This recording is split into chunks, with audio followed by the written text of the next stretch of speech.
The military in Iran has changed the land into a maze of underground bunkers that are used to hide weapons and planes in a way that looks like it can't be broken into.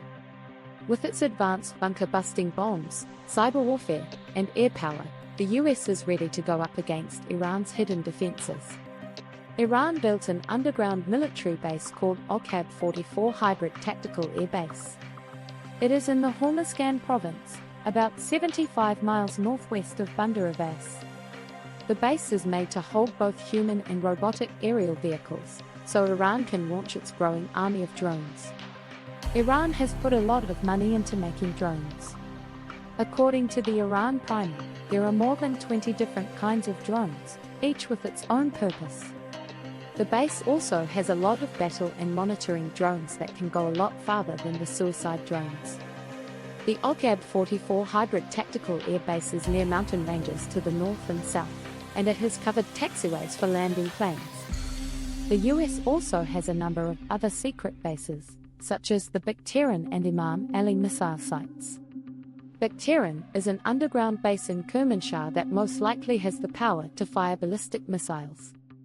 Imam Ali is a network of bunkers in Karamabad that hold at least 15 of Iran's Shahab-3 missiles.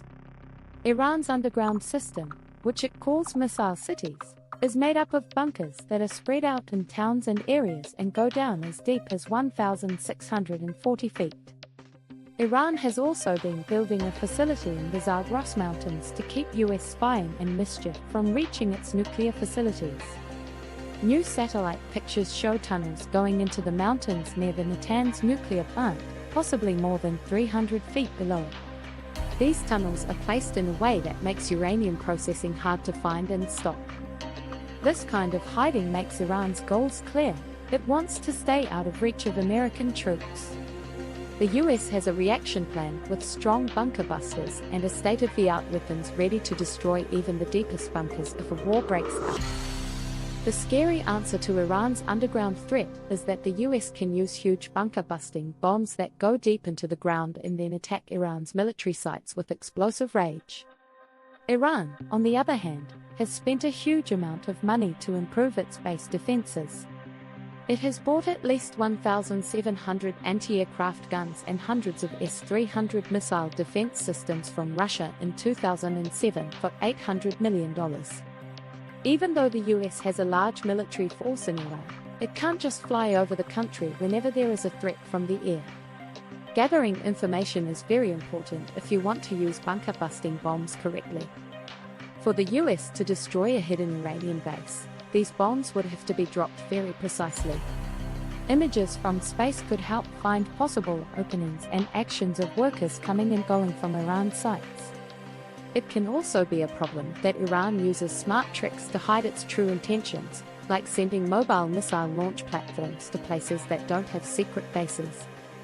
The US has tools like the remotely controlled RQ-4 Global Hawk planes that can help with this kind of monitoring. This drone has a huge range of 12,300 nautical miles and can go as fast as 356.5 miles per hour.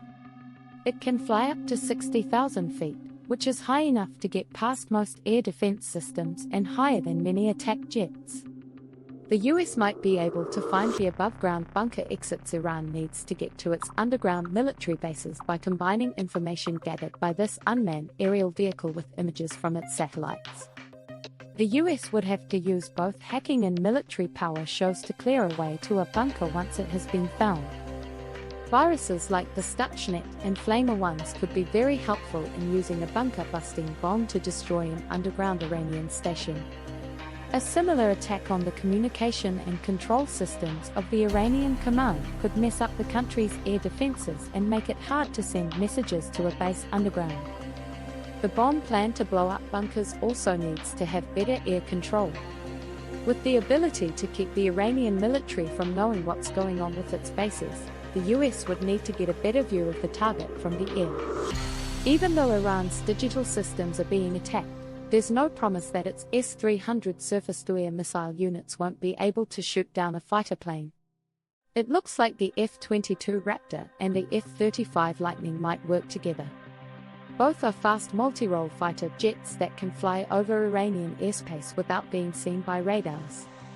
The US Navy could also join the fight, and American ships in the Persian Gulf could fire Tomahawk missiles at Iranian air defense systems. The US is getting ready to destroy Iran's bunker buster bombs with a plan that uses both cyberspace and air power. As part of this plan, a lot of missiles will be fired into the air to keep Iranian anti-air systems from focusing on the real target. The missiles will then be used to destroy Iranian defenses near a cave. Aside from that, the US is also moving F-22 Raptors to the Middle East as part of its force posture changes in the region. A group of about 12 F-22s flew from Elmendorf-Richardson Joint Base in Alaska to the Middle East. The trip was over 5,600 nautical miles long and stopped in several places in the Mediterranean and the UK. The US also used tanker planes to keep the fuel tanks of its F-22s full during the trip. The GBU-57 Massive Ordnance Penetrator, MOP, is the major attraction. It was made to destroy weapons of mass destruction that are hidden in well-guarded buildings. The MOP is a huge 15 tons, and each bomb has a powerful charge that is at least 5,300 pounds. The heavy case of this 20-foot-long bomb lets it go through up to 200 feet of reinforced concrete. Though the US has old B-52 strategic bombers that can drop the MOP, it prefers to use the B-2 long-range stealth bomber instead. It can fly 6,000 nautical miles and reach a height of 50,000 feet. This makes the B-2 almost impossible for Iran's older anti-air weapons to hit. This lets it fly high and drop its bombs without being hit by Iranian rockets or guns. Because the B-2 is big enough to hold 2 GBU-57 MOPs, they have twice as much power to destroy bunkers. Iran builds its underground bunkers with stacked concrete, which has voids of empty space between the layers. This makes the GBU-57 smart as well. The bomb has gone through fusing developments that let it tell the difference between a blank target and a real one. The GBU-57 will keep going through the places where Iran thinks these holes in the concrete will protect its sites. Global Security also says that the bomb has a delayed fuse that works around the gap problem and makes sure that the underground command centers and missile bunkers that are all over Iran are destroyed as much as possible. The GBU-57 is a strong bomb that can go through walls, but the GBU-72 is a 5,000-pound bomb that is not as big. The US used the old GBU-28 to break through bunkers in a similar way during Operation Desert Storm and the invasion of Iraq that followed. After being dropped from at least 35,000 feet, the GBU-72 uses a modified form of the GBU-31/B's tail kit, a GPS-assisted inertial navigation system, and long fins to glide to its target. No one knows how deep the GBU-72 can penetrate, but it is believed to be much more deadly than older weapons like the GBU-28. The GBU-28 could go as deep as 150 feet into the ground, while the GBU-72's increased power should let it go at least 200 feet toward a target before going off. The US could use nuclear weapons if these strong piercing bombs aren't enough to destroy a deep base. The B-61-12 bomb is the last thing the United States will use if its more common bunker busters don't work. The first version of this 12-foot, 825-pound nuclear bomb was made in 1968, and the most recent one was made in 2020.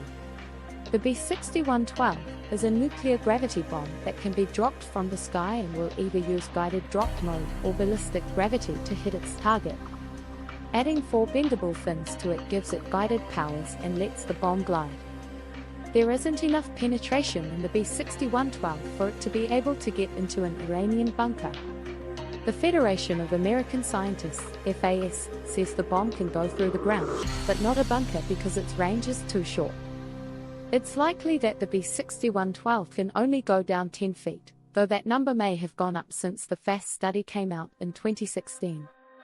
The US could destroy an Iranian target by using both its regular bunker busters and the B-61-12 together. Imagine that a GBU-57 goes deep into the ground and blows a huge hole in it. The US then drops a B-61-12 into that hole. The US would be in hot water if it used the B-6112 as a last measure, but it is a weapon it has hidden away.